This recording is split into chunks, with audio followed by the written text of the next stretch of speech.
Review exercise 2. Question number 1. Multiple choice questions.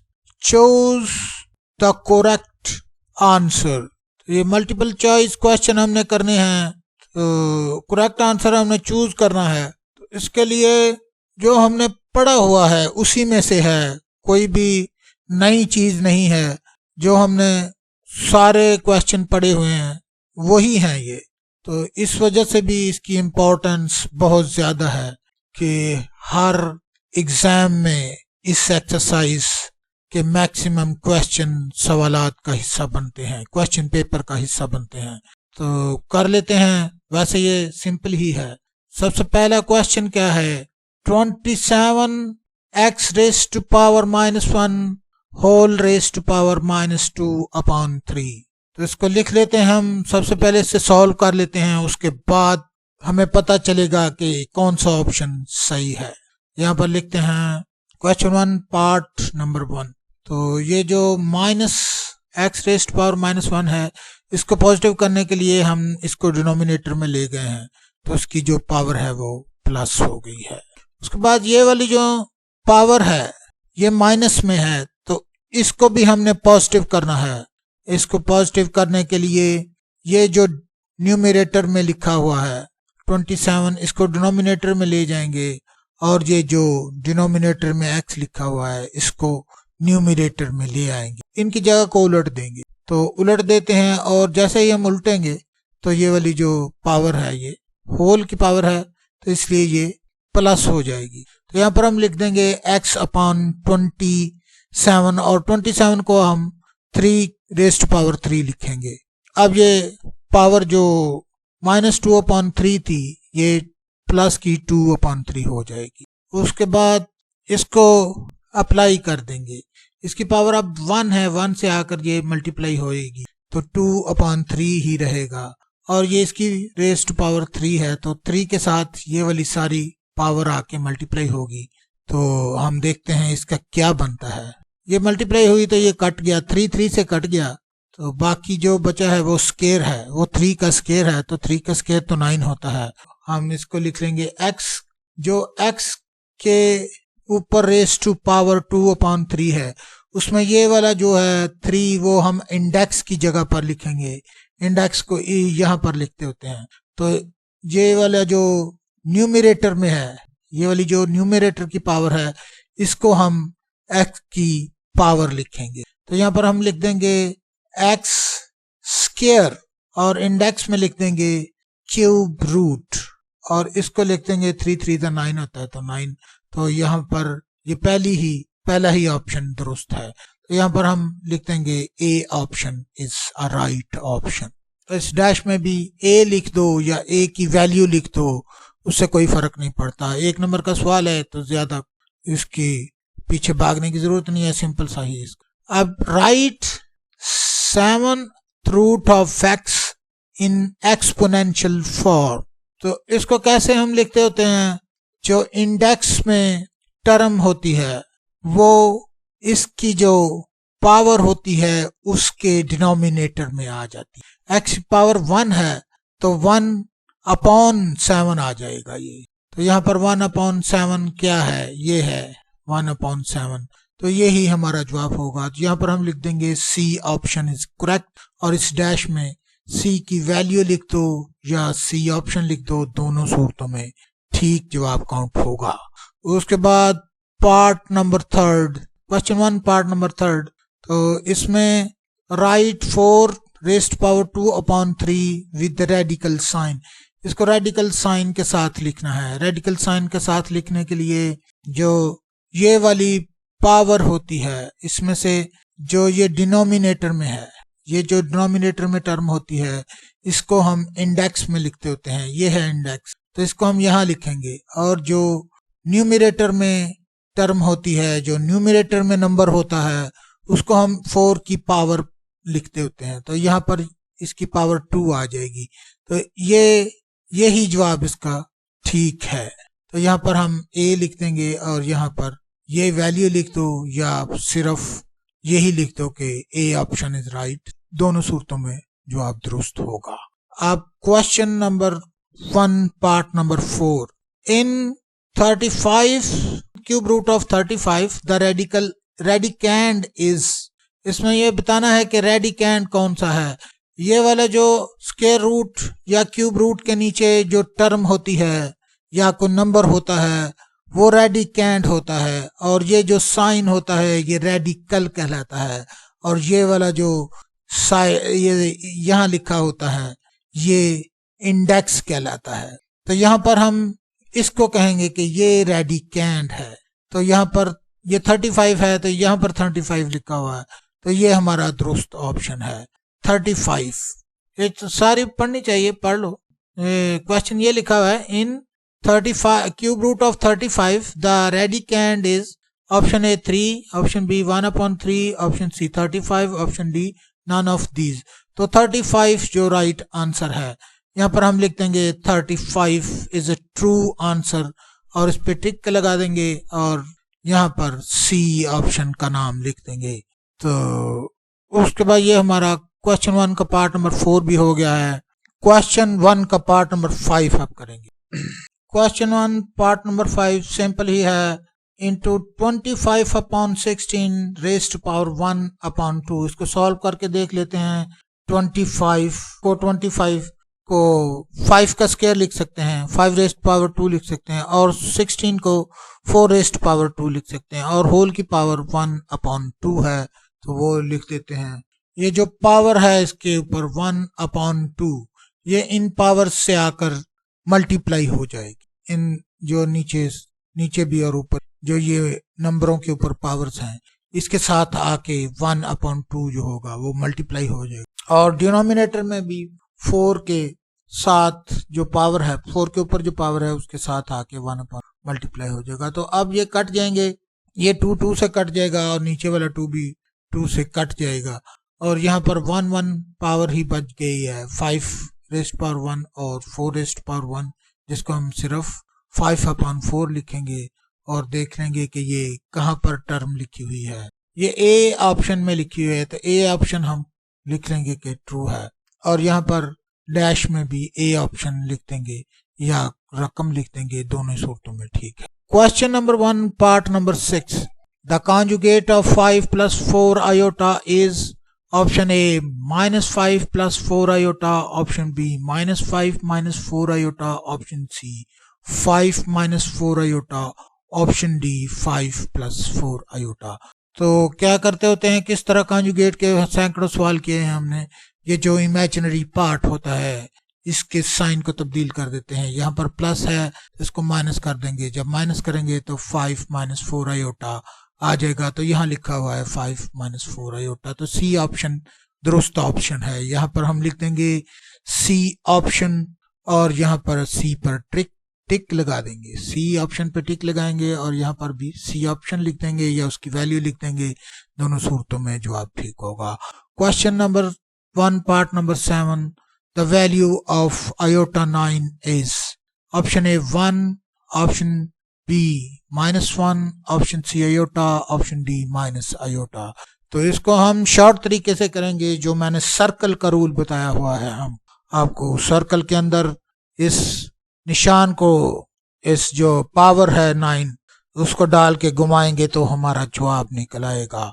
Circle के अंदर डाल के घुमाने से क्या मुराद कि हमें पता है इस बात का कि आयोटा की पावर 1 आयोटा के बराबर होती है, आयोटा की पावर 2 -1 के बराबर होती है, आयोटा की पावर 3 माइनस आयोटा के बराबर होती है, आयोटा की पावर 4 1 के बराबर होती है।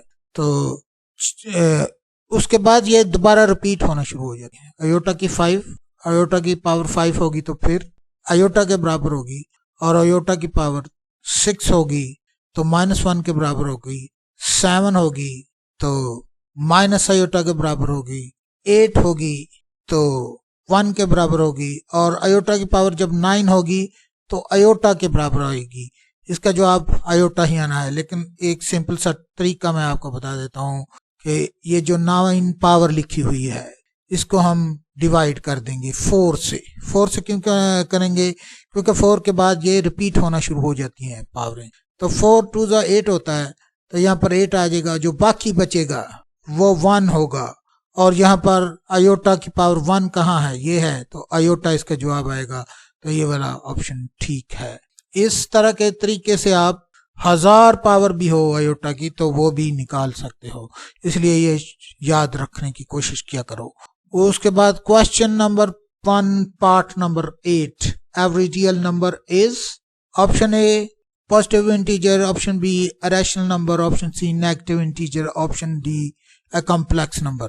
Every real number is a complex number, जवाब ठीक है। क्यों जवाब ठीक है, ये रियल नंबर है 1, तो इसको हम 1 + 0 आयोटा लिख सकते हैं। तो हर रियल नंबर को कॉम्प्लेक्स नंबर की फॉर्म में लिखा जा सकता है।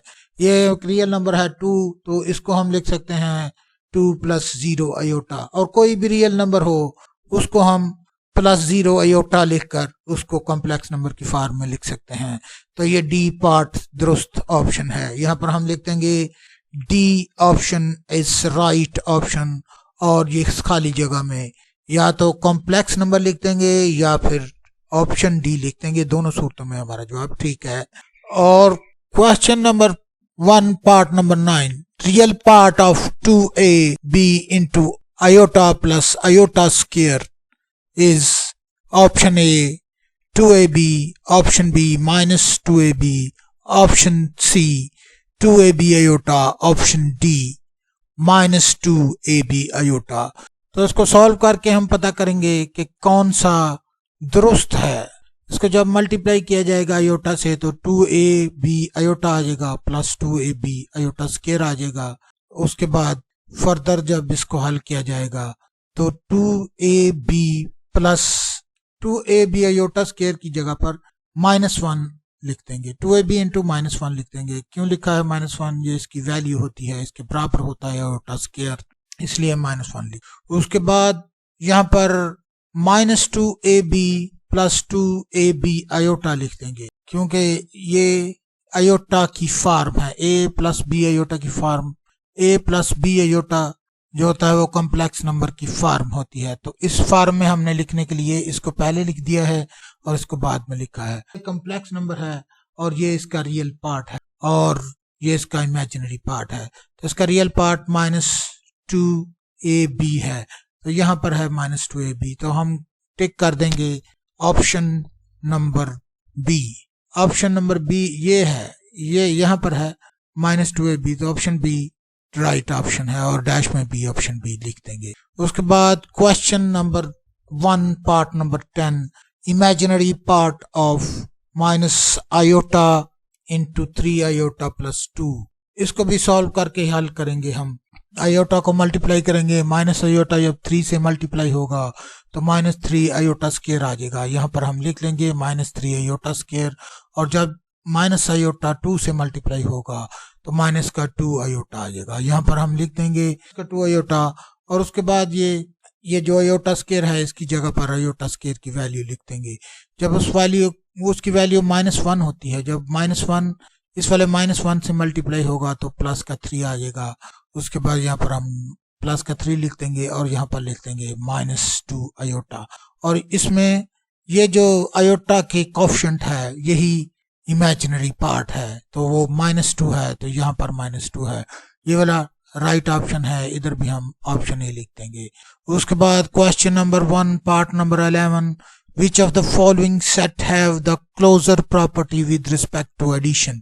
ऑप्शन ए सेट 0, ऐसा सेट जिसका 0 रुकन है, ये वाला सेट। ऑप्शन बी 0 -1, ये वाला सेट। ऑप्शन सी 0 और 1। ऑप्शन डी सेट, ये वाला सेट जिसके अरकान है 1 √2 और 1/2।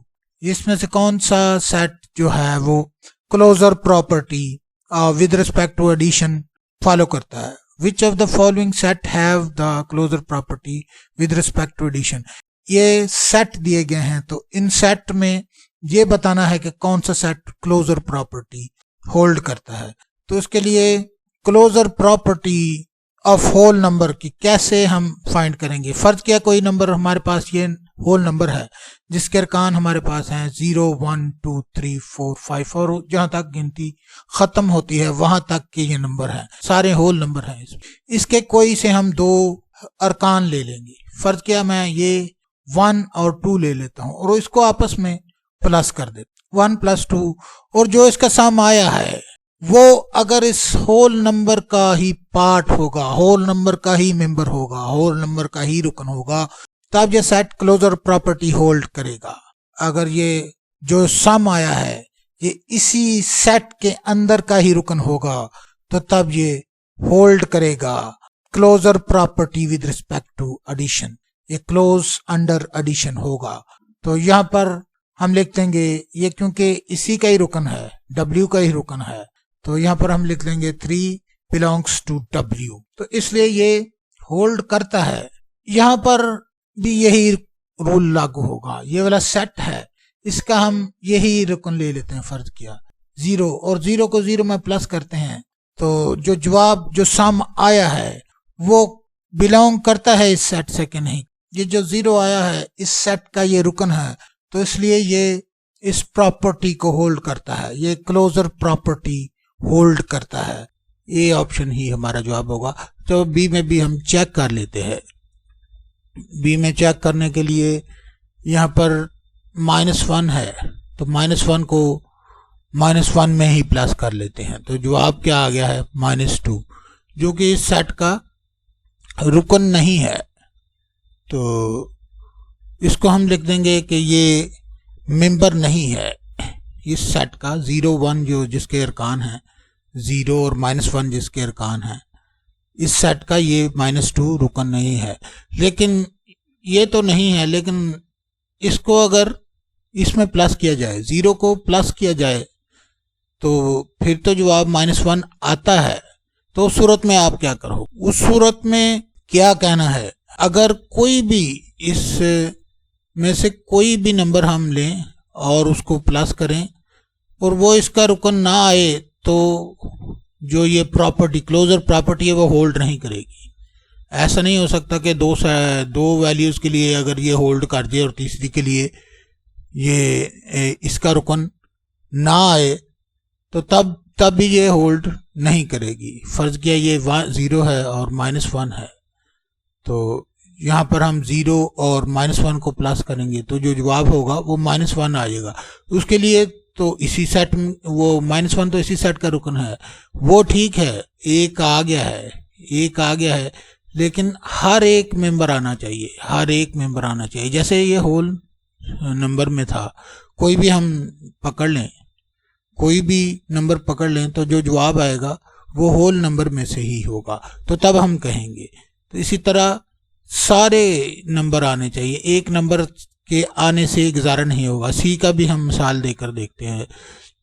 सी में क्या है, सी में जो रुकन है वो 0 और 1 है, तो 0 और 1 में से हम 1 ले लेते हैं। 1 + 1 वो 2 के इक्वल होता है, लेकिन जो 2 है तो वो इस सेट का रुकन नहीं है, तो इसलिए यहाँ पर ये प्रॉपर्टी होल्ड नहीं करेगी।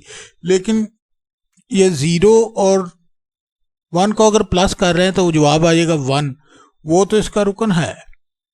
फिर आप कैसे कहते हो कि ये प्रॉपर्टी होल्ड नहीं करेगी?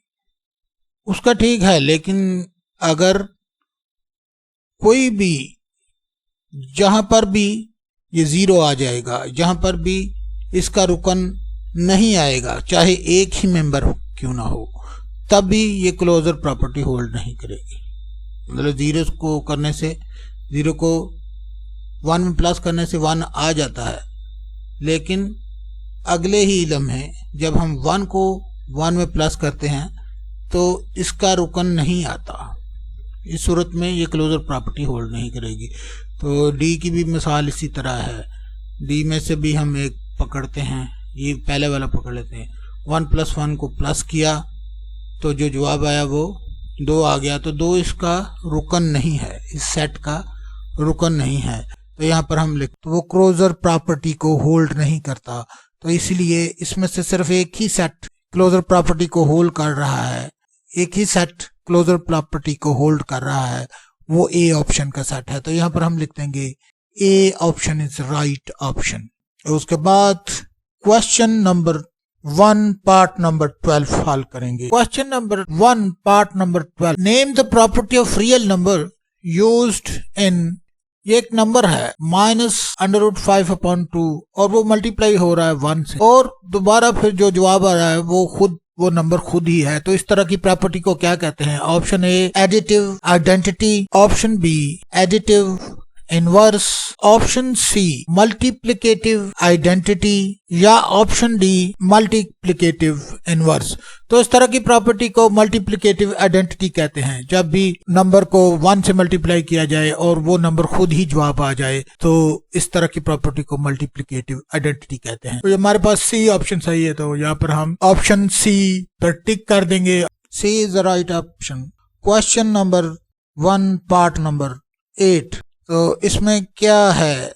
If z is less than 0 then x is less than y is equal to, अगर z less than 0 हो और z x से मल्टीप्लाई हो रहा हो, पहले x less than y हो और z x से मल्टीप्लाई हो रहा हो, तो उसमें से कौन सी प्रॉपर्टी दुरुस्त होगी? ये इनइक्वालिटी की प्रॉपर्टी होती है, ये हमने पढ़ी भी हुई है। फर्ज किया x is less than y है और कोई नेगेटिव नंबर उससे मल्टीप्लाई हो रहा है। फर्ज किया वो नंबर -1 है जो इससे मल्टीप्लाई हो रहा है। जब -1 इससे मल्टीप्लाई होगा तो इसकी जो ये डायरेक्शन है ये बदल जाएगी, इसकी डायरेक्शन बदल जाएगी। अब ये -x is greater than -y ये हो जाएगा। ये हमने पढ़ी है, इससे कोई टेंशन की बात नहीं है। ये देखने से ही सवाल ये ऐसे लगते होते हैं कि यार हमें आएंगे नहीं, लेकिन होते ये कुछ नहीं है, थोड़ा गौर करने की बात होती है। तो ये वाला माइनस, ये इनइक्वालिटी की प्रॉपर्टी है जो कि जब माइनस इससे मल्टीप्लाई हुआ है तो ये इसका ये वाला डायरेक्शन इसकी बदल गई है। यहाँ पर भी यही बताया गया है कि z जो है, जो z है वो छोटा है 0 से, छोटा है तो फिर वो माइनस में ही है, और 0 से छोटी और तो कोई रकम होती नहीं है। 0 से अगर छोटा है तो वो माइनस में ही है। तो जब भी माइनस का कोई नंबर इससे मल्टीप्लाई होगा तो उसकी डायरेक्शन बदल जाएगी। तो इसमें ये x है तो इसके साथ z माइनस का कोई नंबर है, वो इससे मल्टीप्लाई हुआ है तो इसकी डायरेक्शन बदल जाएगी। तो ये इसका जवाब होगा बी ऑप्शन। तो ये x के साथ जैसे ही ये माइनस में है, लेस देन 0 है तो ये माइनस में है, ये नंबर माइनस में है। माइनस जब भी इससे मल्टीप्लाई होगा तो ये अब इस तरफ को है तो ये इसकी डायरेक्शन इस तरफ को हो जाएगी। तो ये वाला ऑप्शन हमारा ठीक ऑप्शन होगा। यहाँ पर हम लिख देंगे option B is right option.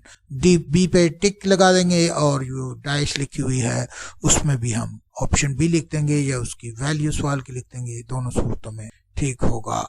अब हमने क्वेश्चन नंबर 1 का पार्ट नंबर 14 हल करना है। If a and b belongs to real number, then only one of a is equal to b, or a less than b, or a greater than b hold is called trichotomy property, transitive property, additive property, multiplicative property। तो इसमें कौन सी property hold करेगी? ये हमने पढ़ी हुई है property, पूरे सवाल में ये प्रॉपर्टी इस्तेमाल कहीं नहीं हुई। सारा हमने चैप्टर किया है, ये इस्तेमाल तो कहीं नहीं हुई। मुझे याद है कि ये जो प्रॉपर्टी है जो हम इनइक्वालिटी का चैप्टर करेंगे, जो एब्सोल्यूट का चैप्टर होगा, मे बी 7 चैप्टर है शायद, तो उसमें ये प्रॉपर्टियां इस्तेमाल होगी। फिलहाल ये इसका मैं मतलब बता देता हूँ। ये वो कह रहा है कि अगर a और b रियल नंबर से बिलोंग करते हो तो तब एक वक्त में एक ही बात ट्रू होगी कि ये a या तो b के बराबर होगा एक वक्त में।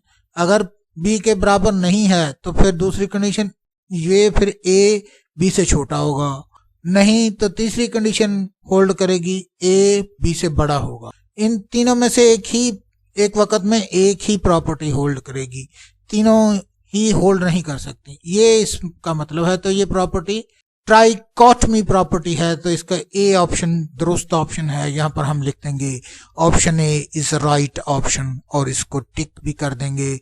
पार्ट नंबर 15 हम हल करेंगे। A non terminating non recurring decimal represent a natural number, a rational number, an irrational number, a prime number।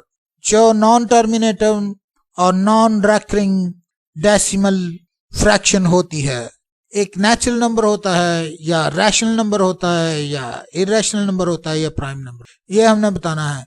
वो नेचुरल नंबर नहीं होता, रैशनल नंबर भी नहीं होता, क्योंकि वो नंबर P और Q फॉर्म में भी नहीं लिखा जा सकता, वो नंबर इरैशनल नंबर होता है। इरैशनल नंबर कैसे होता है? जो इरैशनल नंबर होता है, जो इरैशनल डेसिमल फ्रैक्शन होती है, वो ना तो टर्मिनेटिंग होती है और ना ही रिपीटिंग ब्लॉक होती है। तो इस तरह के नंबर को इरैशनल नंबर कहते हैं। तो यहाँ पर सी ऑप्शन पे हम टिक कर देंगे और सी ही राइट ऑप्शन है। तो जैसे ये वाला एक नंबर है 2, तो 2 का मैंने ले लिया है स्क्वायर रूट, तो इसकी जो वैल्यू आ गई है, ये वाली वैल्यू आई है, इसकी वैल्यू 1.41421356। ना तो ये किसी पैटर्न में है और ना ही ये 333 की फॉर्म में है। ये ऐसा नंबर है कि जो कभी खत्म ही नहीं होगा। तो ये वाला पार्ट नंबर सी जो है वो राइट ऑप्शन है। तो यहाँ पर ये सारे के सारे क्वेश्चन 1 के पार्ट हल हो गए हैं। तो दूसरे लफ्ज़ों में क्वेश्चन 1 सारे का सारा हल हो गया है। लंबा क्वेश्चन था, फिर भी इसको हम अपलोड करते हैं और अगली वीडियो में क्वेश्चन नंबर 2 हल किया जाएगा।